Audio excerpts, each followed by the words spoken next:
اپنی ویڈیو میں کہہ دیتا ہوں کہ آپ بات کو سمجھیں میں کہنا کیا چاہ رہا ہوں. میں آپ کو اسپاٹ سے جو فیکچوئل رپورٹنگ ہے وہ وہاں سے کرتا ہوں, اور اسپاٹ سے رپورٹنگ کرنے کا مقصد یہ ہوتا ہے کہ آپ اس بات کو ریئلائز کریں کہ اسپاٹ کے اوپر ٹھہر کر جو رپورٹنگ کی جا رہی ہے وہ حقائق کے بالکل قریب ہے اور فرسٹ ہینڈ انفارمیشن ہے.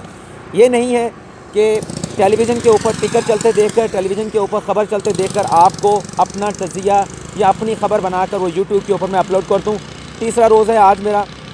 مولانا فضل الرحمان کے آزادی مارچ کے اوپر, اور وہیں پر میں صبح 8 سے لے کر 8 بجے تک میں اپنی ڈیوٹی سر انجام دیتا ہوں. تو جو میں نے پہلے بتایا کہ 2 مطالبے تھے وہ منظور نہیں کیے گئے, اور ڈی چوک کو پروٹیکٹ کرنے کے حوالے سے جو سیکیورٹی رکھی گئی تھی آزادی مارچ کے اوپر, کافی زیادہ سیکیورٹی تھی, پولیس کی نفری وہاں پر تعینات تھی. تو اب انہیں یہاں جو بلو ایریا ہے میرے سامنے اور میرے پیچھے, یہاں پر پولیس کی نفری جو ہے وہ بڑھا دی گئی ہے. اور اس کے بعد آپ کو معلوم ہے کہ ریڈ زون کے اندر سفارتکار بھی رہتے ہیں, ان کی سیکیورٹی کو محفوظ بنانے کے لیے آئی جی اسلام آباد کی سربراہی میں اجلاس ہوا, اور اس بات کا فیصلہ کیا گیا ہے کہ کسی بھی طرح سے جو ہے وہ جو سفارتکار ہیں جو پاکستان کے اندر موجود ہیں, پاکستان کا نیگیٹو امپیکٹ دنیا کے سامنے نہ جائے, تو ان کی سیکیورٹی کو بھی جو ہے وہ ہر طرح سے ملحوظ خاطر رکھا جائے گا. واٹر کینن کا استعمال کیا جائے گا اگر وہ یہاں پر پیش قدمی کرتے ہیں, آنسو گیس کے شیل ہیں ان کا استعمال کیا جائے گا, اور آخری آپشن جو ہوگا وہ ربڑ کی گولیاں ہوں گی. اس کے علاوہ ناظرین, جیسے کہ ہم نے آپ کو پہلے بھی اپنی ایک ویڈیو میں بتایا تھا کہ جہاں اپوزیشن جماعتوں کا اس بات کے اوپر اتفاق موجود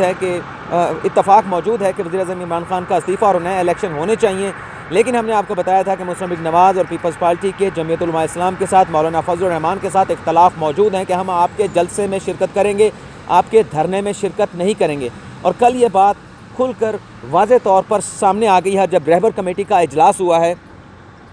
اس میں جب اس بات کے اوپر بات کی گئی ہے کہ اب ہم نے پیش قدمی کرنی ہے ڈی چوک کی طرف, اور اس پر مسلم لیگ نواز کی جانب سے اور پیپلز پارٹی کی جانب سے واضح طور پر کہا گیا کہ ہماری کمٹمنٹ آپ کے ساتھ یہ تھی کہ ہم آپ کے جلسے میں شریک ہوں گے, اور آپ کے جلسے کو ایک سیاسی جلسہ بنانے میں جو ہے ہم اپنا کردار ادا کریں گے, اور ہمارے کارکن بھی اس جلسے میں شریک ہوئے تھے. اور اس میں یہ کہا گیا کہ چونکہ ہم نے آپ کے ساتھ کمٹمنٹ جلسے کی تھی, لیکن اب آپ جو ہے وہ پارلیمنٹ کی طرف جانا چاہتے ہیں, ڈی چوک کی طرف جانا چاہتے ہیں, تو یہ ہماری کمٹمنٹ نہیں تھی. لیکن رہبر کمیٹی کے اجلاس میں مختلف آپشنز کے اوپر غور کیا گیا, اور وہ آپشنز آپ مختلف چینلز کے اوپر سن کے چکے ہیں. ایک آپشن یہ ہے کہ جو پارلیمان ہے وہاں سے تمام جو اپوزیشن جماعتیں ہیں وہ مستعفی ہو جائیں, اپنے استعفے دے دیں, اور استعفے دینے کے بعد پارلیمنٹ جو ہے وہ معلق ہو جائے گی, غیر فعال ہو جائے گی, تو معاملہ دوبارہ جو ہے وہ نئے انتخابات کی طرف چلا جائے گا. اور اس کو ویلکم کیا ہے تحریک انصاف کے جو ایم این اے ہیں اسد عمر نے, کہ اگر آپ نے یہ فیصلہ کیا تو فوری طور پر استعفیٰ دیں, جس طرح سے ہم نے نیشنل اسمبلی سے 2014 میں استعفیٰ دے دیا تھا کہ یہ جعلی انتخابات ہوئے تو آپ بھی استعفیٰ دے دیں. لیکن جو دوسرا آپشن ہے وہ یہ ہے کہ اسے بھی تجویز میں رکھا گیا ہے کہ ڈی چوک کی جانب پیش قدمی کرنی ہے. ایک آپشن یہ ہے کہ ملک گیر جو ہے وہ شٹر ڈاؤن کیا جائے, اور اس کے ساتھ ساتھ جو ہے جو بڑی شاہراہیں ہیں ملک کی انہیں جو ہے وہ بلاک کر دیا جائے. مسلم لیگ نواز کے رہنما خواجہ آصف اور احسن اقبال نے شہباز شریف سے کل جو رہبر کمیٹی کا اجلاس ہوا اس دوران ان سے فون پر بات کی اور ان سے رابطہ کیا کہ ہاں بتائیں ہماری آئندہ کی حکمت عملی کیا ہوگی. تو وہ بات کرنے کے بعد انہیں مسلم لیگ نواز کی جانب سے یہ تجویز دی گئی ہے کہ ہم نے کافی پریشر جو ہے وہ بلڈ کر لیا ہے, اور ہماری کمٹمنٹ جلسے تک تھی, اب ہم آپ کے ساتھ آگے نہیں چل سکتے. لیکن مولانا فضل الرحمان جو چاہ رہے ہیں اور ان کے جو شرکا چاہ رہے ہیں کہ ڈی چوک تک ہم نے جانا ہے,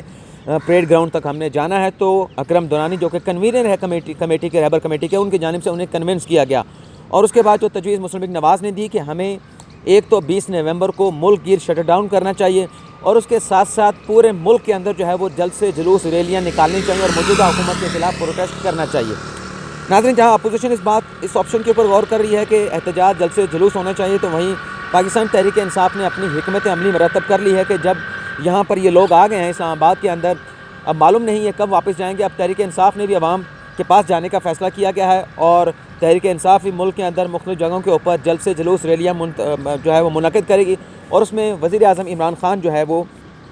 خطاب کریں گے. لیکن رہبر کمیٹی کا آج دوبارہ اجلاس ہونا ہے, اور اس میں جو تجاویز سامنے رکھی گئی تھیں اپنے قائدین کو آگاہ کرنے کے بعد, ان سے مشاورت کرنے کے بعد آج دوبارہ آئندہ کا لائحہ عمل جو ہے وہ طے کیا جائے گا. اس کے علاوہ اگر ہم بات کرتے ہیں رینجر اور جو ایف سی ہے, اسے بھی کہا گیا ہے کہ آپ نے الرٹ رہنا ہے, اور فوج کو بھی طلب کیا جا سکتا ہے اگر کوئی ناخوشگوار واقعہ پیش آتا ہے, اور اس کے ساتھ ساتھ فوج کو طلب بھی کیا جا سکتا ہے. جیسا میں نے بتایا کہ ناقص واقعہ ہوا تو فوج کو طلب کیا جائے گا. لیکن اس وقت پریڈ گراؤنڈ میں کیا چہم گوئیاں ہو رہی ہیں, پریڈ گراؤنڈ میں کیا بات چیت ہو رہی ہے, اور جو ہمارے صحافی ہیں انہوں نے کیا اندازہ لگایا ہے کہ کیونکہ مولانا فضل الرحمان نے کل جب اپنا خطاب کیا تھا پریڈ گراؤنڈ میں تو ان کی جانب سے کہا تھا کہ ہم سخت سے سخت فیصلے کریں گے, اور اس بات کے اوپر وہ بضد ہیں کہ وہ جائیں گے ڈی چوک کی جانب. لیکن چونکہ اب نواز لیگ اور پیپلز پارٹی بیک فائر کر گئی ہیں, وہ پیچھے ہٹ گئی ہیں, تو اس بات کا امکان موجود ہے کہ ان سیاسی جماعتوں کو اپنے ساتھ رکھنے کے لیے ڈی چوک پر جانے کی بجائے کوئی درمیانی راستہ جو ہے اڈاپٹ کیا جائے گا. اور ہو سکتا ہے کہ یہ جو شرکا ہیں آزادی مارچ کے یا مولانا فضل الرحمان مکمل مشاورت کے بعد, رہبر کمیٹی کی مشاورت کے بعد, یہ آزادی مارچ جو ہے اسے ہو سکتا ہے 0 پوائنٹ کے اوپر منتقل کر دیا جائے, یا اسے فیض آباد کے اوپر منتقل کر دیا جائے, یا پھر ڈی چوک کے پیچھے یہ جو جناح ایونیو جہاں پر میں اس وقت بیٹھا ہوں یہاں پر بھی اسے منتقل کرنے کا, یہاں پیش قدمی کرنے کا مکمل امکان موجود ہے. لیکن آپ کو بتا دوں کہ مسلم لیگ نواز وقت اور پیپلز پارٹی ابھی تک جو ہے وہ رضامند نہیں ہوئے ہیں. لیکن جلسے جلوس کی تجویز دی گئی ہے اور 20 نومبر کو ملک گیر شٹر ڈاؤن کی تجویز دی گئی ہے. لیکن وہاں حکومت نے, پاکستان تحریک انصاف نے بھی اپنی تمام حکمت عملی مکمل کر لی ہے کہ ان تمام شرکا کے ساتھ کس طرح سے جو ہے وہ ان کا سامنا کرنا ہے, انہیں یہاں سے واپس بھیجنا ہے. اور بنی گالہ کی سیکیورٹی جو ہے وہ بھی سخت کر دی گئی ہے. ڈی چوک کی بات کرتے ہیں تو ڈی چوک پر آنے کا مقصد کیا ہوتا ہے, یہ پارلیمنٹ کے سامنے ایک ڈی کی شیپ میں ایک گرل لگی ہوئی ہے.